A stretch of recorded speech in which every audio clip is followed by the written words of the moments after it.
So the advantage of the BeatBuddy is that because you can control it live, you could adjust on the fly your performance. So let's say the crowd is really grooving to your solo, to your improvisation. You could extend that part and make it longer. You Got could you. but if they're not, you could cut it short. So you could adjust on the fly what you're doing and have that live control hands free of the beat. Yes.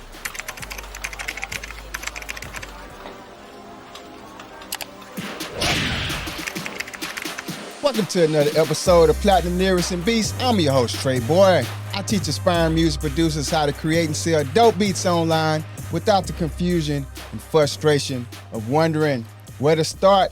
On Platinum Lyrics and Beats, we look to assist you in getting started in your music production career and help you make some life-changing music and money. All right, today we got a special guest in the building, in the studio, in the lab, David Packouz. And I am pronouncing his name right, all right? Yes, you are. David Packouz is an American entrepreneur, inventor, and musician. He is the chief executive officer and founder of Singular Sound, a company focused on making technology that empowers musicians to create better music. The company launched its first product, the BeatBuddy drum machine guitar pedal, as one of the most successful music accessory crowdfunding campaigns in history, raising nearly $350,000. We definitely were talking about that. The BeatBuddy went on to receive every major recognition in the musical instrument industry, from the industry highest honor of Best in Show at the National Association of Music Merchants to Guitar World Platinum Award for Excellence, and also induction into the Guitar Players Hall of Fame in 2015. Singular Sound has since released several groundbreaking products, including the Midi Mastro, Cably, and Eros Loop Studio. Prior to founding Singular Sound, David was a partner of AEY Inc., a major weapons contractor for the U.S. Department of Defense. In early 2007, AEY Inc. secured nearly $300 million. $300 million U.S. government contract to supply the Afghan army with ammunition and weapons. David's story was published in the 2015 book Arms and the Dude by Guy Lawson and was produced into the 2016 film War Dogs by Todd Phillips. He is portrayed by Miles Teller in the film. Ladies and gentlemen, producers and musicians, David Packouz. What's going on, Dave? How's it going, man? Thank you very much. It's going great. Thank you for having me on. Man, this is great. This is great. I made it through the bio. All right, it's very interesting, man. How's life treating you? And you have a very interesting life. How's life treating you right now? What's going on with you? My life is great. I really am very grateful for the way my life is going right now. I'm actually it's summer vacation, so I'm getting my daughter. I have a 16-year-old daughter, and Wow. we're gonna get her a scuba license this summer. That's our goal for the summer, and Oh, go scuba wow. diving. So That sounds yeah, like fun. Scuba diving. Wow. yeah, we're based in Miami, so it's a good city for it. Life's pretty good, gotta say. That's good. That's good. Before we get into the meat of the interview, I just wanted to share with you some of the things I saw that we had in common. Okay. Sure. So my grandfather was very influential in my life, right? And I've learned a lot from him in manhood, growing up as a little boy. Coming up under him, he was actually a pastor, right? So he was a man's man. All right. So your grandfather, Raymond Victor Packouz, seemed to be a great man as well, man. How did Agreed. Yeah. How did I want to call him Papa Raymond? How did Papa Raymond's life influence you as a young man, and the man that you, a grown man that you are now? Hmm. Well, my grandfather, Raymond, he was my dad's dad. He just passed away a few years ago. He was just a month and a half shy of his 100th birthday. So he was Wow. 99 Yep. and Yeah. yeah, like I 10 saw and a that. half months. Right. And he was quite a character. He grew up in the Great Depression, uh, in poverty. He uh, went hungry often as a child. Didn't have. He said that his first set of new clothes he ever owned was when he joined the Navy during World War II, and they Wow. gave him a Navy uniform, and that was the first set of new clothes that he had ever owned. Wow. Um, and yeah, he worked on a Navy rescue boat. Actually, he would Okay. they whenever like a ship would go down, he would go out there with his boat and pull Man. the sailors out of the water. Golly. And then after World War II ended, he worked in life insurance, selling life insurance, and eventually got into real estate, Hmm. and eventually did very well, and came up from nothing and became pretty wealthy. So he was quite the character. Yeah. Yeah. A real pull yourself up by your bootstraps kind of guy. Right. Had very little, uh, um, time or patience for people who he didn't feel like were, giving it their all. Right. And, just one of those kind of like tough guys who firmly believed in the American dream Mhm.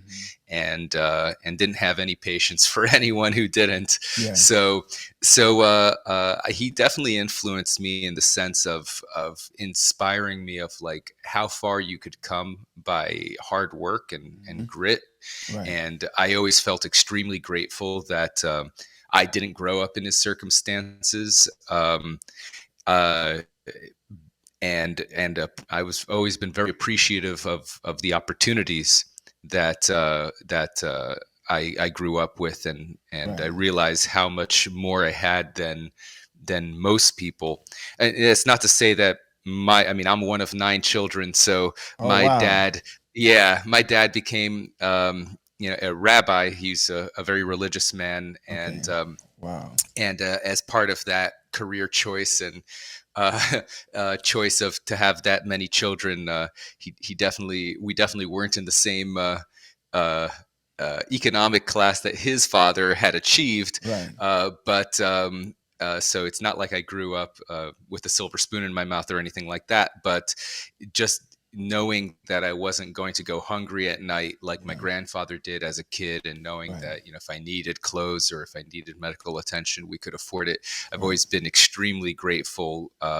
Knowing that that was something that I could just take for granted and not have to worry about, Yeah. and it inspired me to achieve, because if my grandfather could achieve so Hmm. much coming from so little, Hmm. all the more so I shouldn't give myself any excuses. I Yeah. don't have to worry about eating today, so I could spend a lot more time working on achieving my goals, Right. and so he inspired me very strongly in that sense. Yeah. It makes a lot of sense when you have I guess the foundation laid properly, and Hmm. you can go from there, and you're conscious of the achievements that your father, your grandfather's made, so it allows you to know, Hmm. okay, now I'm able to come behind them and do even greater things because Exactly. they set the foundation.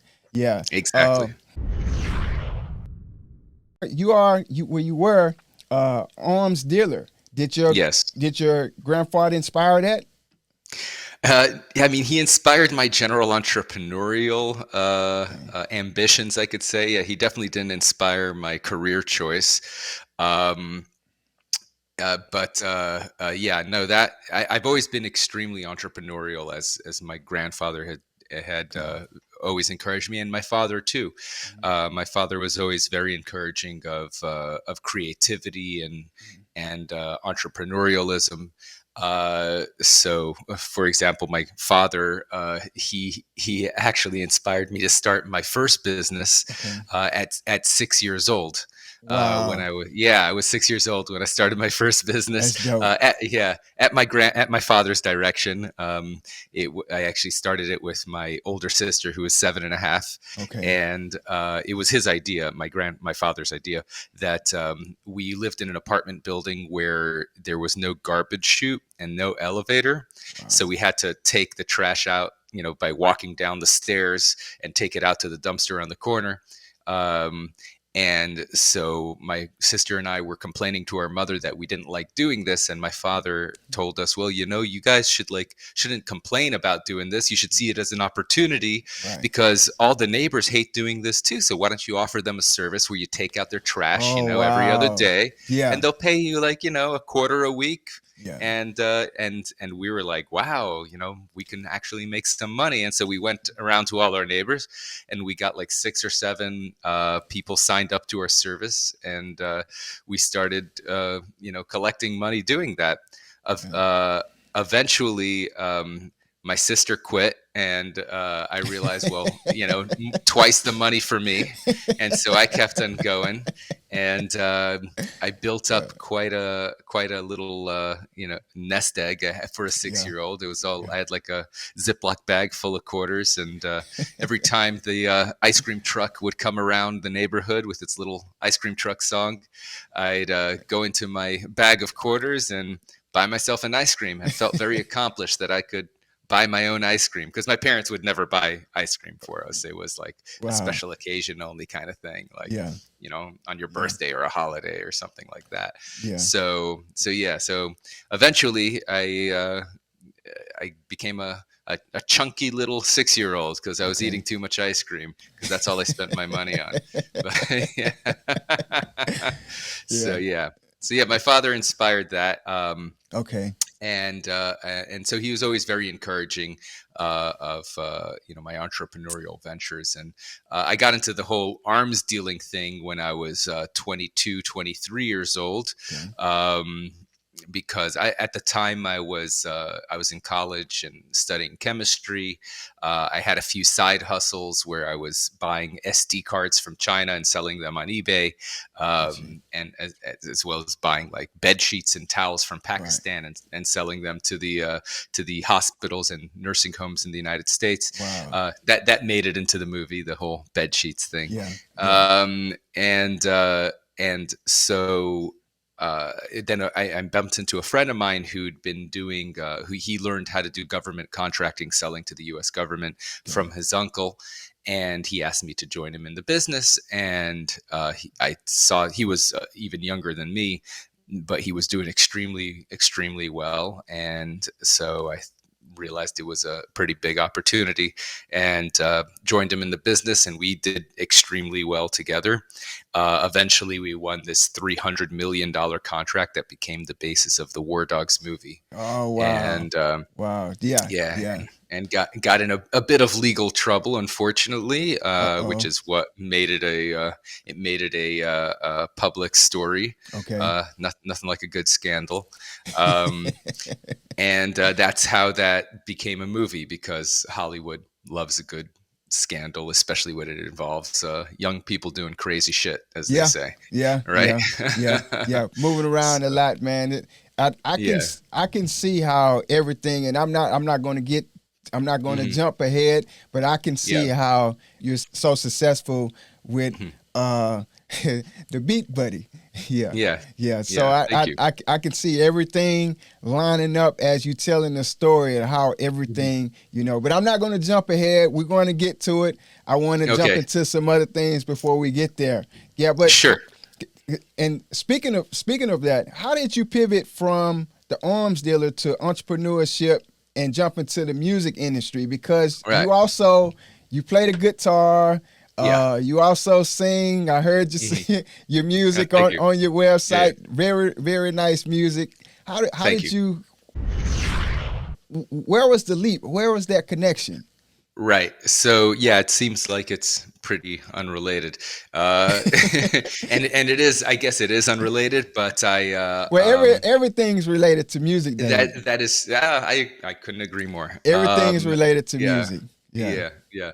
But it actually, the story, the arms dealing war dog story, led directly into my current business with the music equipment. And the way that happened was after the end of the War Dog story, I got in a bit of legal trouble, as I mentioned, Mhm. and I avoided prison, which was amazing. Great.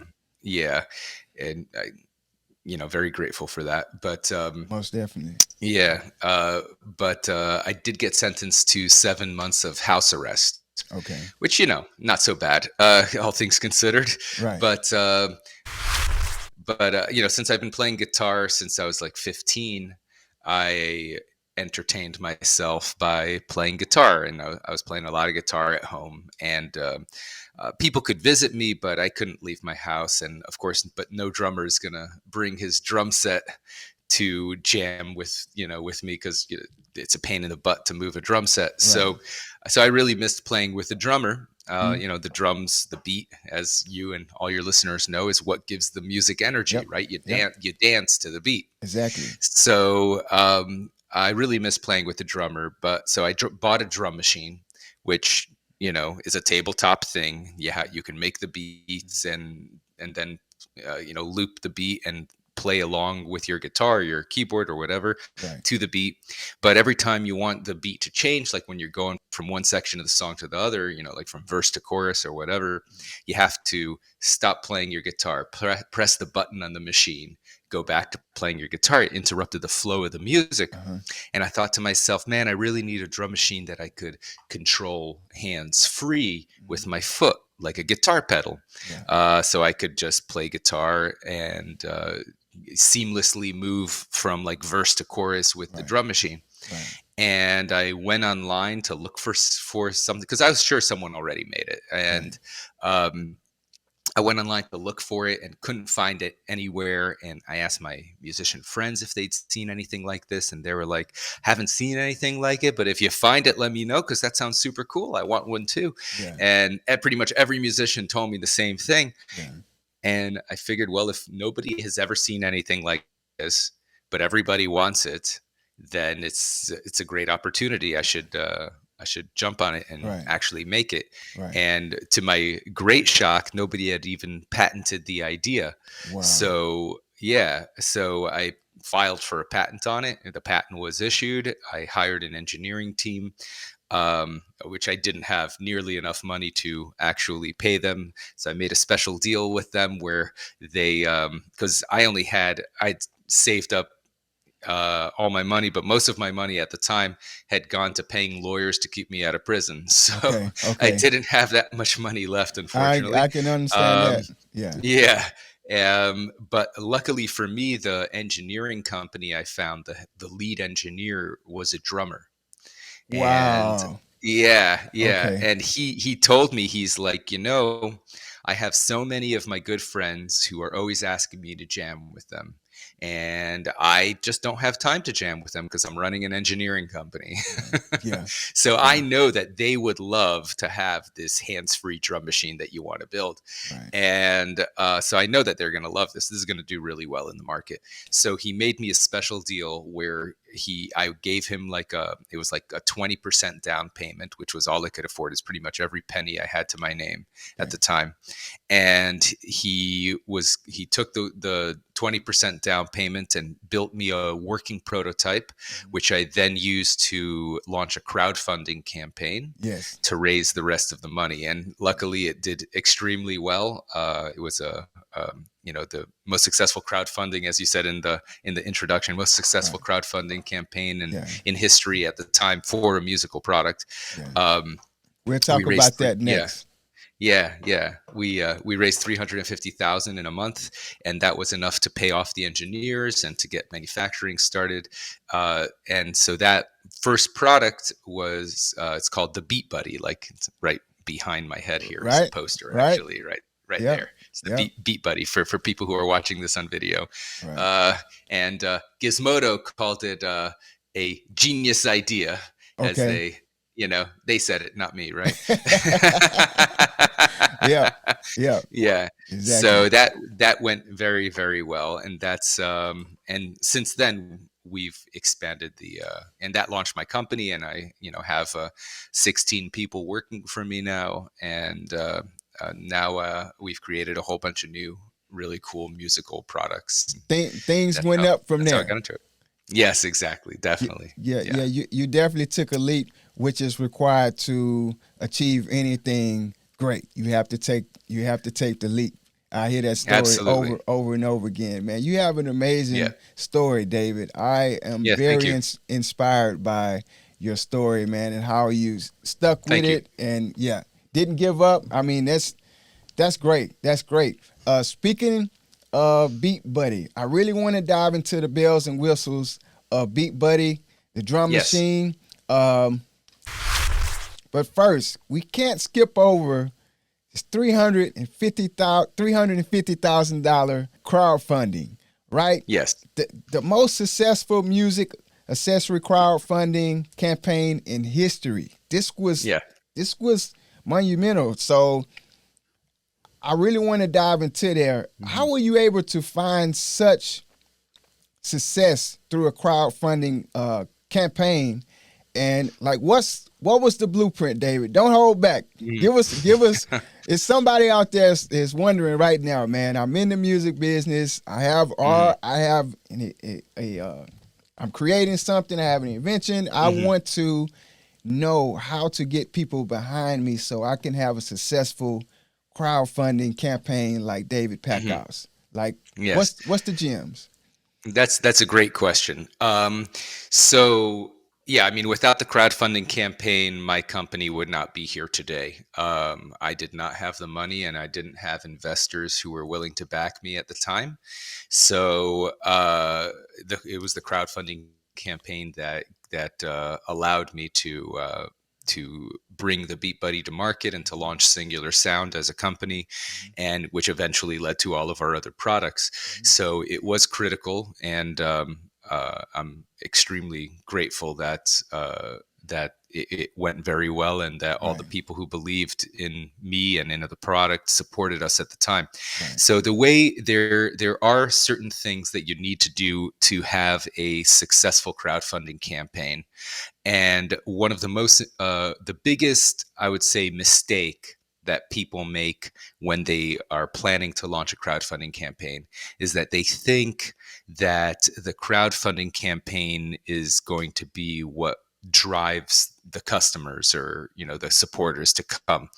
And the truth is that you need to have your supporters, your customers, so to speak, lined up, ready to go before the campaign starts, right? Got you. Because I would say at least 80, probably more like 85% of all the money that is raised in a crowdfunding campaign is directed towards the campaign by the person who's launching the campaign. It's not actually brought by exposure through the campaign's website. So let's say you launch on Kickstarter or Indiegogo, you launch a campaign, you think that, oh, my campaign is awesome, it's providing this product, this service, this project, whatever it is, and people are going to discover it and they're going to come, right? Mhm.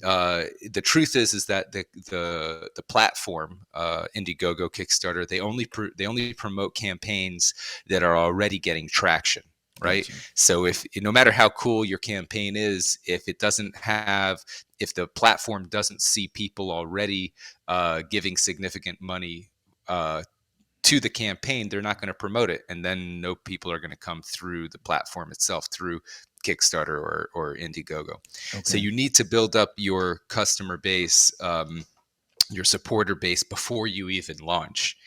And the way that's done, it really is individual to the specific campaign that you're launching. So, for example, with my campaign with the Beat Buddy, Mhm. um, the first thing I did was we created a mock-up prototype, Okay. and it was a prototype that looked like what we wanted to build, but it didn't actually function. In fact, I have it on my desk right here. I could Yeah. show it Let's to you. see. Let's It's see just that. here. Oh There it is. wow. There it is. And this is not how the final product looked like. I mean, we improved it, but this is the original. This is actually from 2013. Wow.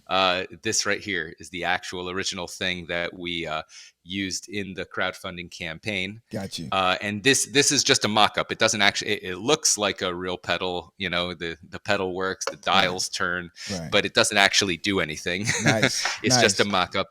And we created a video. Myself, along with my brother and a Mhm. friend, we created a video where we did a demo of how it would function, and we kind of faked it. You know, we just we recorded the drums, and Right. we lined it all up, and we did the camera shots so it would look like it was working. Got you. And we just created a demo video and put it up on a website and Okay. described how it was going to function. Okay. And the primary point of the website was to gather people's email addresses to Okay. sign up for a mailing list. And we had Okay. a little form where you could put your email and name and sign up for updates. And this website got shared almost immediately. I was planning on doing it myself, but someone somehow discovered it, and they posted it on these musician forums like the Okay. Gear Page or Bass, talkbass.net.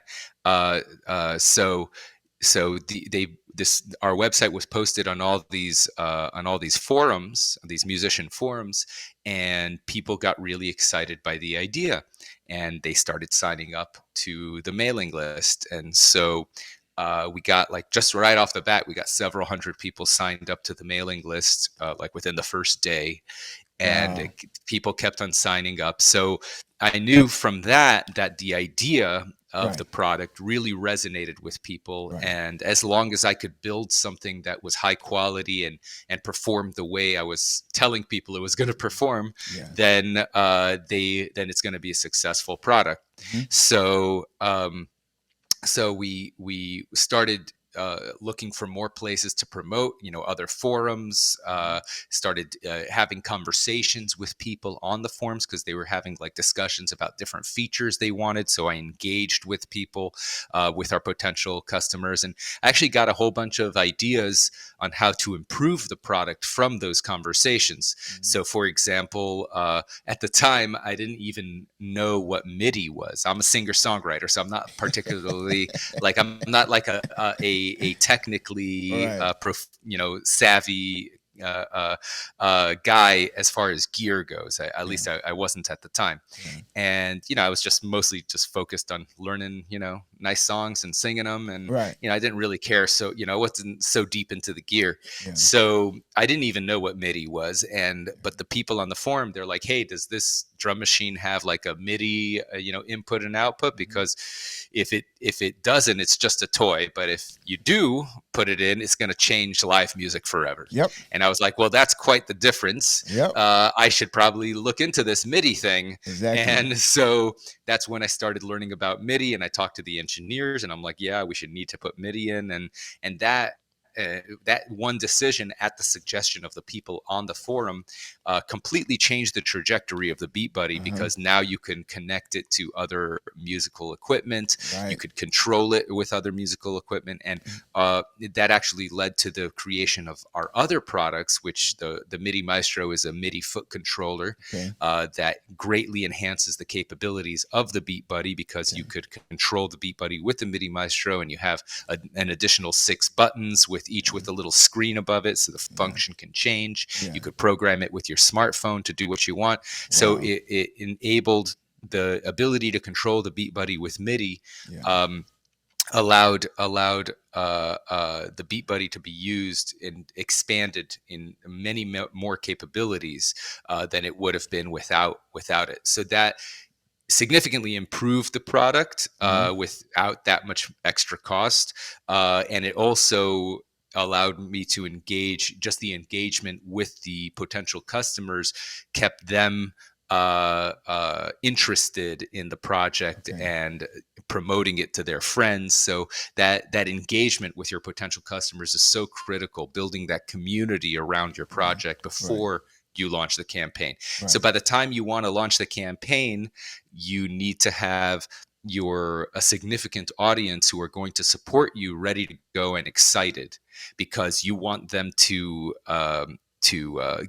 donate, support you right in the beginning of the campaign, as early as possible, because that'll tell the Kickstarter's algorithms, hey, this is going to be a popular campaign. We Right. should promote it to the Kickstarter mailing list, Right. etc. And that'll become a snowball effect where the more people who support you, the more promotion you get, which will get even more people to Right. support you. And Right. that's how your campaign becomes successful. It's you need to get that initial ball rolling. It's critical. Without that, your campaign is 99% of the time going to just fizzle and not go anywhere. And Gotcha. so I would say that's the most critical takeaway when doing a successful crowdfunding campaign. Have Okay. your audience ready to go in whichever way you can, because obviously, as I said, every campaign is unique. Every audience is unique, and Right. only you know where to find that audience and how to keep them engaged and signed up to your mailing list Right. and ready to go and support you as soon as the campaign starts. Right. So that would be the most important thing. David, that's awesome information. And anybody that's trying to start a crowdfunding campaign. Back to BeatBuddy. How did you guys come up with the name? So originally my name, so I didn't come up with the name BeatBuddy. My name was terrible. It was Drummer Pal. And my good friend Fernando Perdomo, he's a really amazing musician. He's actually he's was the producer on my album. I recorded an album of original music back in 2008, 2009, and he was my producer. He's also a multi-instrumentalist. He's played with many famous. He's like one of these guys who is like a session musician to the stars, but nobody knows who he is. Okay. And I actually grew up 2 houses down from him in Miami Wow. Beach. Yeah, and that's kind of how I know him. And then, nowadays he lives out in LA, like everyone leaves Miami and goes to LA in the music world. So, Yeah. um, Yeah. but anyway, so he did my album, and so of course, he was one of the first guys I sent the idea to when I first had the idea, Okay. like sketched up. I'm a terrible artist, so I had a very rough sketch in like Microsoft Paint using like point and click lines and arrows and Yeah. circles. Stuff like that. It was very, very basic, Yeah. but it got the idea across. And so I sent that sketch over to Fernando, and I'm like, hey, what do you think of this idea? And he was like, man, I really love it, but Drummer Pal, nah. How about BeatBuddy? And I was like, BeatBuddy, that's perfect. Look, if you need a kickstart in the right direction and you want to get started today, I have a gift for you. Watch the Producer's Blueprint, a free video I created for aspiring music producers just like you. The Producer's Blueprint. It walks you through each step. I'll show you the equipment you need to get started. I'll show you how to get started on a small budget, right? You don't have a lot of money to spend. I'll also show you how to create dope beats from scratch and how to set your beat store up online so you can get paid from the beats you create. Go to Aspire Producers Lab, RFU on IG. Check me out, Treyboy Music. You know what it is. DM me the word produce and I'll send you the blueprint. Tell us a little bit about your company, Singular Sound, all right? What's the common pain points? What makes the product different from the standard drum machine, looper pedals, and other MIDI controllers? Like, how does it stand out? So Singular Sound is the company I started when developing the BeatBuddy. The BeatBuddy is the product, and Singular Sound is the company. And BeatBuddy was the first product. And the idea behind the BeatBuddy, as I said earlier, was to make a drum machine that was focused on live performance, to simplify, because drum machines were initially designed for beat composition, right? For producers to make beats. They weren't really designed for performance. Now, many musicians use drum machines to get like drum loops and to play along with it, but there's very limited interactive capabilities with most drum machines, at least hands-free interactive capabilities. So when I took the concept of a drum machine and put it into a guitar pedal, that brought drum machine into something that a solo musician can use and manipulate hands-free while they're playing their instrument. And that enables a one-man band to have a live sounding percussion, because the main difference, because when you're a one-man band, right, you can have a backing track, right? You can press play on your computer or on your phone and have a drum beat playing in the background, but you're kind of stuck to that drum beat, right? Okay. You have to play along to that structure exactly how it's recorded, Mhm. and that's it, right? And if you mess up, you're kind of screwed. You have to just kind of go along with it, right? Right. Or Right. if so the advantage of the BeatBuddy is that because you can control it live, um, you could you could adjust on the fly your performance. So let's say the crowd is really grooving to your solo, to your improvisation. You could extend that part and make it longer. You could Got you. but if they're not, you could cut it short. So you could adjust on the fly what you're doing and have that live control hands free of the beat. Got you. So that's how it started. That was our first product. And but as soon as we launched it, we have on our website singularsound.com, we have a very active forum where all of our customers go, and they make requests for new features. They complain about bugs if they find them, and that's how we discuss. We're always putting out software updates to fix bugs and to build new features. Not that there's really any bugs left in the BeatBuddy. It's been around since 2014, Right. but we actually have recently put out a new software update because people requested a new feature, new compatibility with other MIDI capable equipment, and so we're constantly updating it. A cool thing about the BeatBuddy is that you could put your own beats and drum sets on it. It's not just stuck with the stuff that comes with it. That's dope, So man. That's yeah, dope. so anyone can create beats or drum sets for the BeatBuddy, and we have a very active user community on our forum that they post the stuff that they create Okay. for other people to download. So we have a literally thousands and thousands for free on our forum because they were made by other BeatBuddy users. Some of them are good and some of them are not so good, Yeah. right? There's, Yeah. as with any publicly created stuff, there's a variety in quality. So we do also sell on our website professionally made stuff as well. So we hire professional drummers to record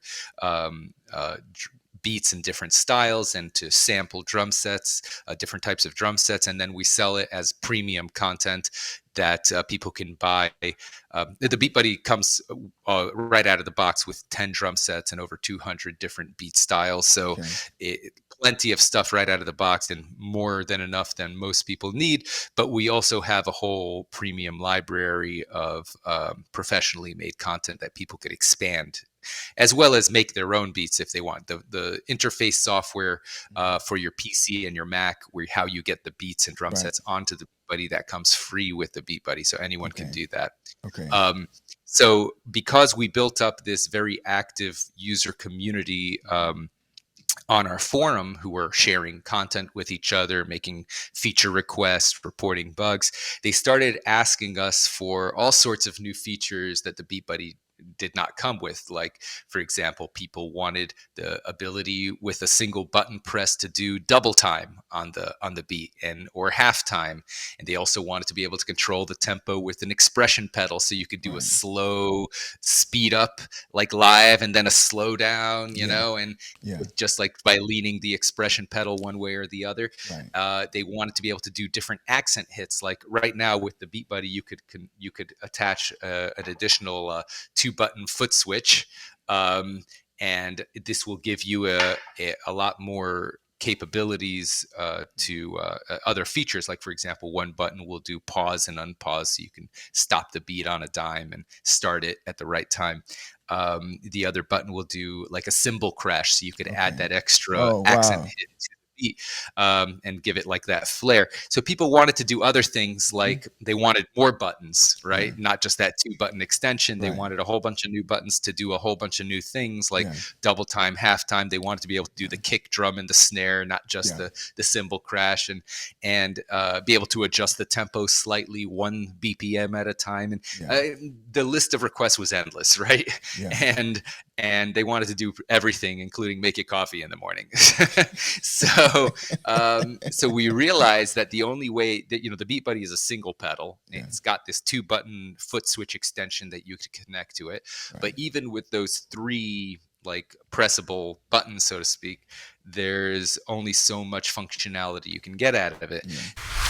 So we realized that in order to get more functionality, more features out of it, we needed to use a MIDI foot controller, which is just a foot pedal device that sends out MIDI commands that you could connect to the BeatBuddy and then program what those MIDI commands do.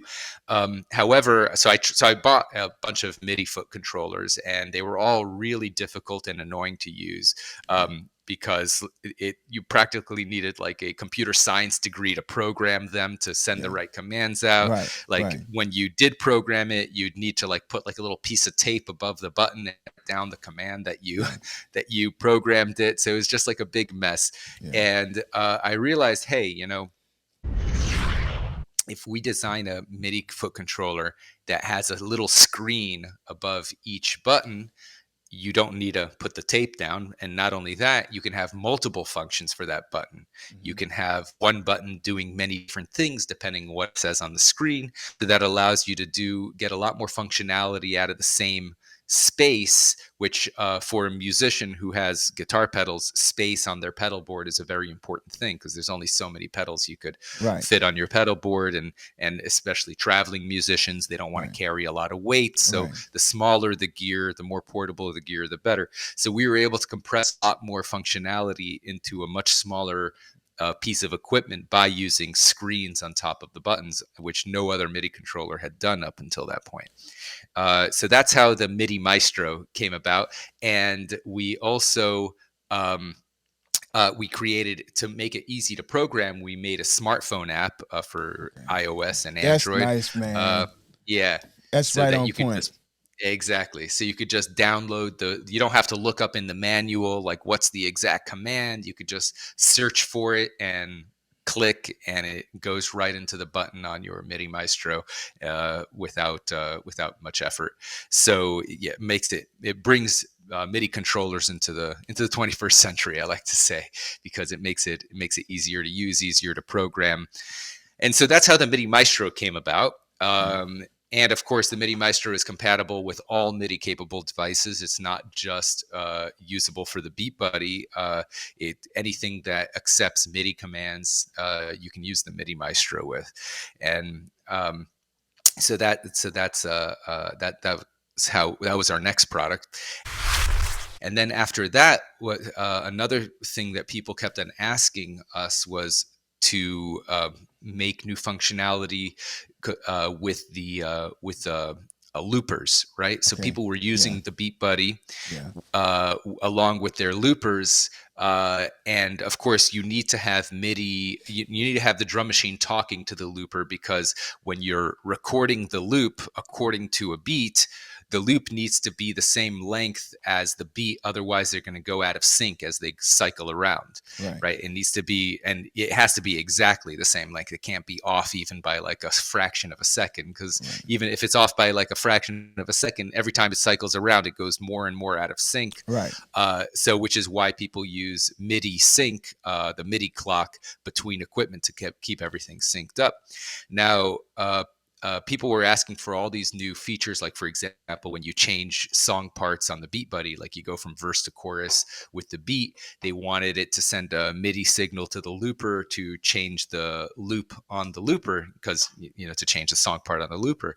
But nobody, the loopers weren't really designed to do that, and they were extremely difficult to use. And so I bought a bunch of loopers to test out, because people were asking for all these new features. Right.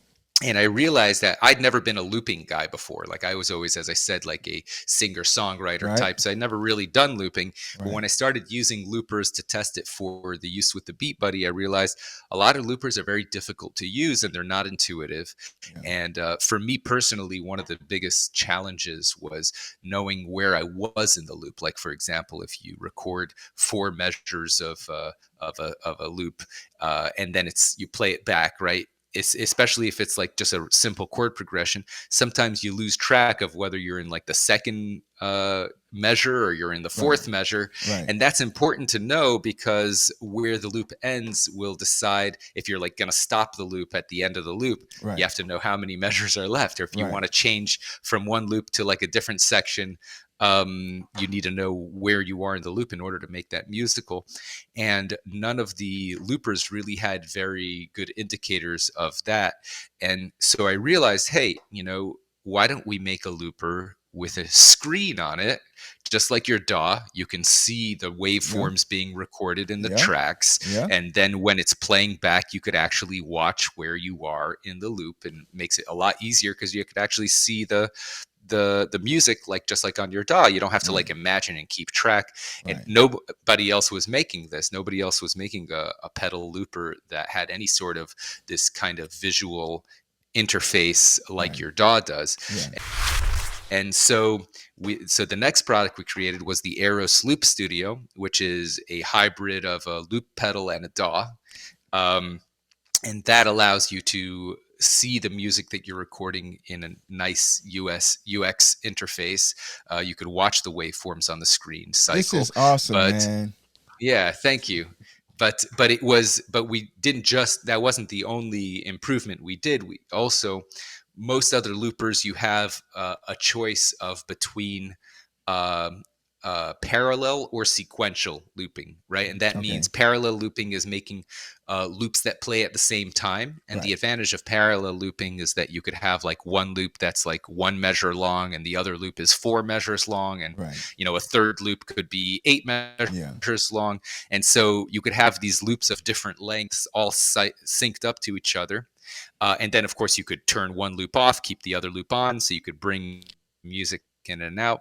But the other is sequential looping, meaning like going from like verse to chorus. You have your loop that's playing in this part of the song, and then that Yeah. turns off, and another loop plays for another part of the song. And every other looper that was out there at the time only gave you the option, if they gave you any options at all. I mean, a lot of loopers just have a single loop, and that's it. The inexpensive loopers are just single loop loopers, Right. so Right. you're kind of limited with that. But even the expensive multi-track loopers, you had to do a setting. You could either do parallel or you could do sequential looping. You couldn't do both at the same time. So we realized, with this screen, we have a lot more capability and a lot more flexibility to design how it works, and a lot more flexibility of showing the musician what's happening. Right? You don't have to Right. imagine it in your head because you actually have the visual feedback. So we were able to design a system where you have both parallel and sequential at the same time. So the Eros Loop Studio has up to 6 parallel tracks in each of 6 separate song parts. So you could have your verse have 6 tracks, your chorus have 6 tracks, the bridge have 6 tracks, and they Wow. could all be, and you can mix and match them too. You could have like one track that keeps going in every song part and just the others change. So we built a huge amount of flexibility into the Eros, to really just take looping to a whole new level. And of course, it's got MIDI syncs, so you can sync it to the BeatBuddy, and you could also control the Eros with the MIDI Maestro, um, and which gives it a whole bunch of new capabilities. You could do cool effects like reverse the track and make it play backwards. You could have things fade in, fade out. The Eros also has this big wheel on it that you could roll with your foot, Mm-hmm. and that allows you to do live mixing, so you could like fade certain tracks out or adjust the relative levels of different tracks that you're recording live on stage without even taking your hands off your instrument. So that's our most recent, I would say, our flagship product currently. And the other product that we came out with, which is, I would say, the opposite of the Eras in the sense that it's the simplest product that we make, is the Cably. And the Cably is our only non-electronic product. It's pretty much a plastic wheel that rolls your cables up, right? So here it is on screen for Wow. people who are watching this on Yeah. video. Yeah. And it just rolls your cable up. And the way I came up with this is that I was playing a show. I was playing a few different shows, and of course I have a lot of equipment because I use the BeatBuddy, I use the Yeah. Arrows, I Yeah. use guitar effects, I use vocal effects because I'm a singer, Yeah. and all these effects and pieces of equipment I needed to wire up with all these audio cables.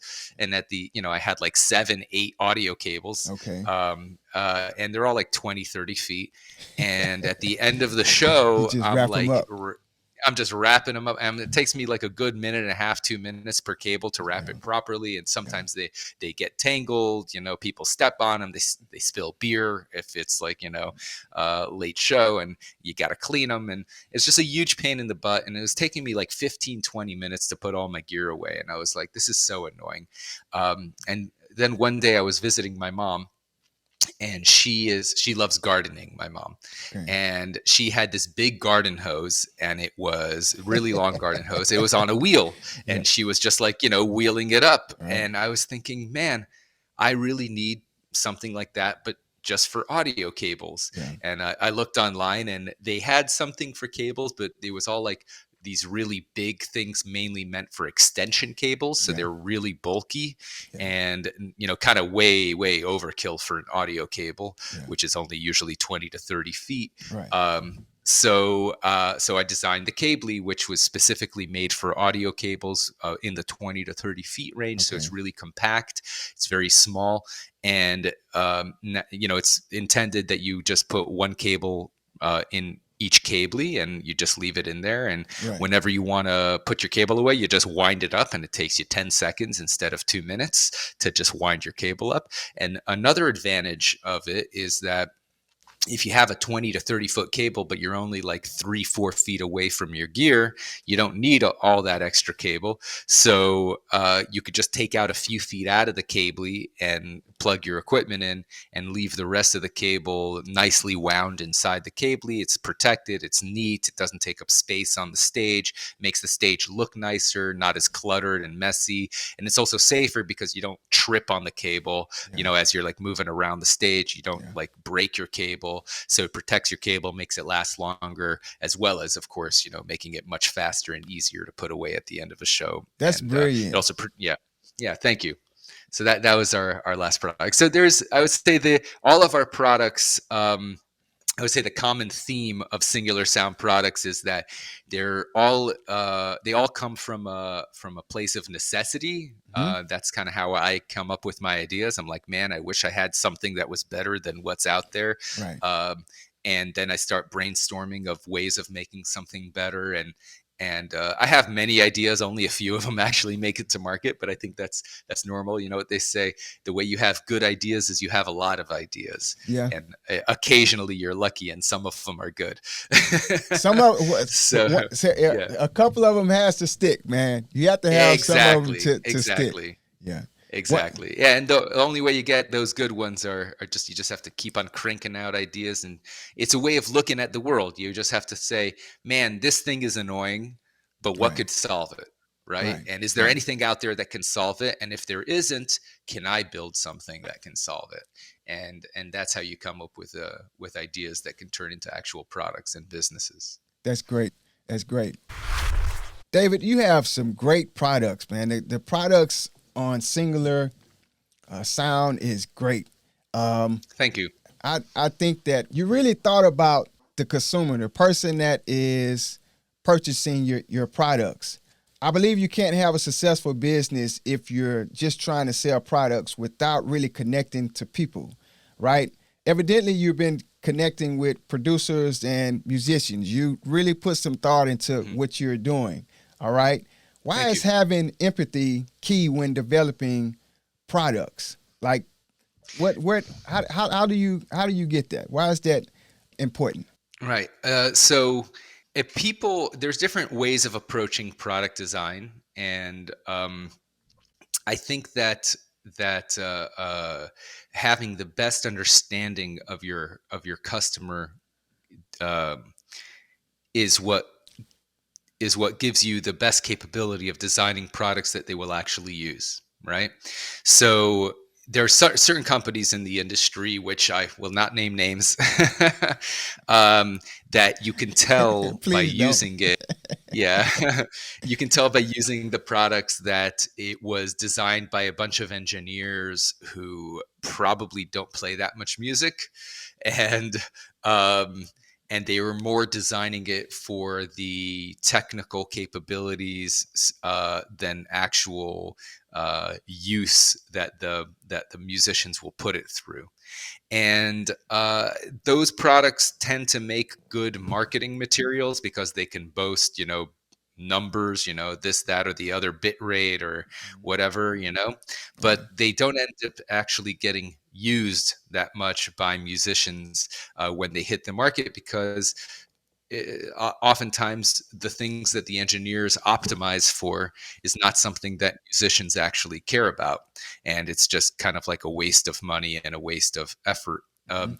So the way we approach design at Singular Sound, the way we design products, is that we look at the product from the musician's standpoint first and foremost. So uh, we don't necessarily consider all the stats and the specs and everything. We just think, what is the musician actually going to be using this product in a day-to-day basis for, and what in that situation is the most important thing for them.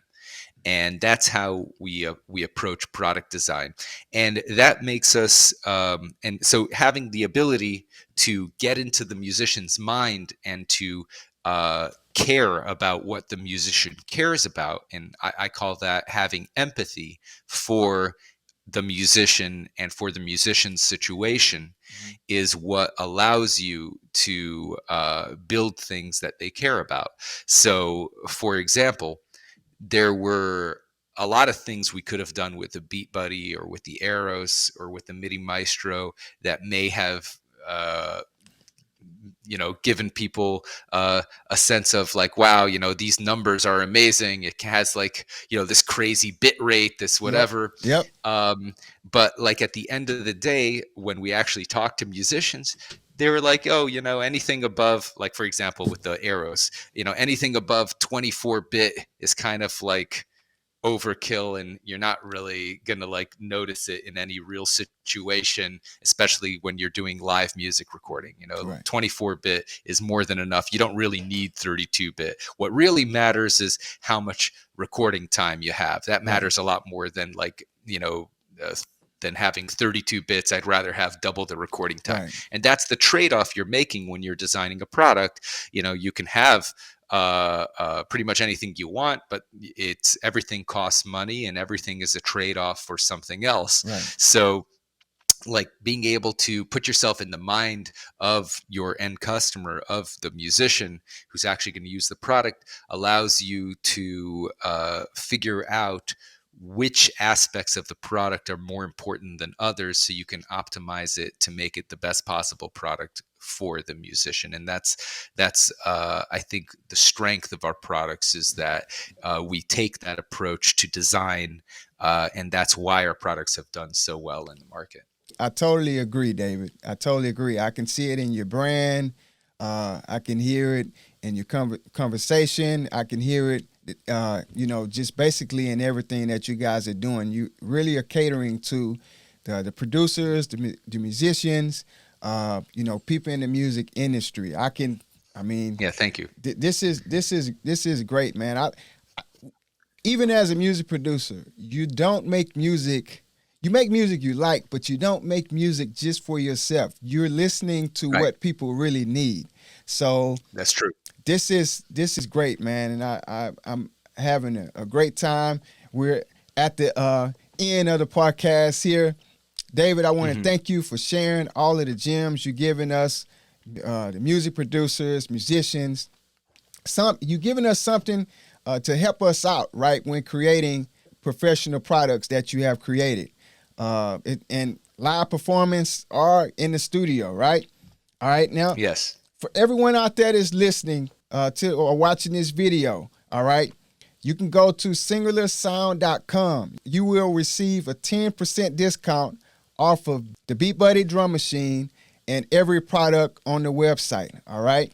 Just use Treyboy10 and you will get the product of your choice for 10% off, all right? Which would help out with your purchase. I'll link the discount code in the descriptions as usual. You guys know where to find it, along with the website, so we can purchase the product, all right? How dope is that? That's like, I mean, that's major.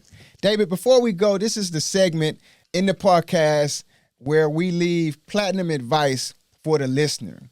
All right? We leave platinum advice for the listener. Aspiring music producers, engineers, musicians, and some artists, you know, even chime in. What's one piece of platinum advice you would leave with them before we close out? Platinum advice. Wow, there's just so much, right? Let's see. One piece of platinum advice. I would say that the most important thing that any musician should focus on is to make sure that you are enjoying what you're doing. And I know that's kind of like basic, but I think it's something that a lot of people kind of lose sight of, especially when they're really focused on the hustle and the grind and trying to turn what they're doing into a success, which is super important. I mean, the hustle and the grind is critical, and without it, you're not going to get anywhere. But I think a lot of people put too much emphasis on that and not enough on actually getting what they got into music for in the first place, which is just the joy of creating music and enjoying music and working with music and other musicians, and being able to focus on the pleasure of music. Right. I think is what gives us the motivation and the energy to do the hustle and the grind. So life is all about balance, and you can't get too stuck on the hard work aspect of things in this industry. You have to also give yourself the pleasures of it as well, and that would be my platinum advice. That's great advice. I couldn't have said it no better than that, David. Thanks again, dude, for everything, for sharing everything. My pleasure. And to all aspiring music producers, all the producers out there, musicians, this is Platinum Lyrics and Beats, and we're out. Peace.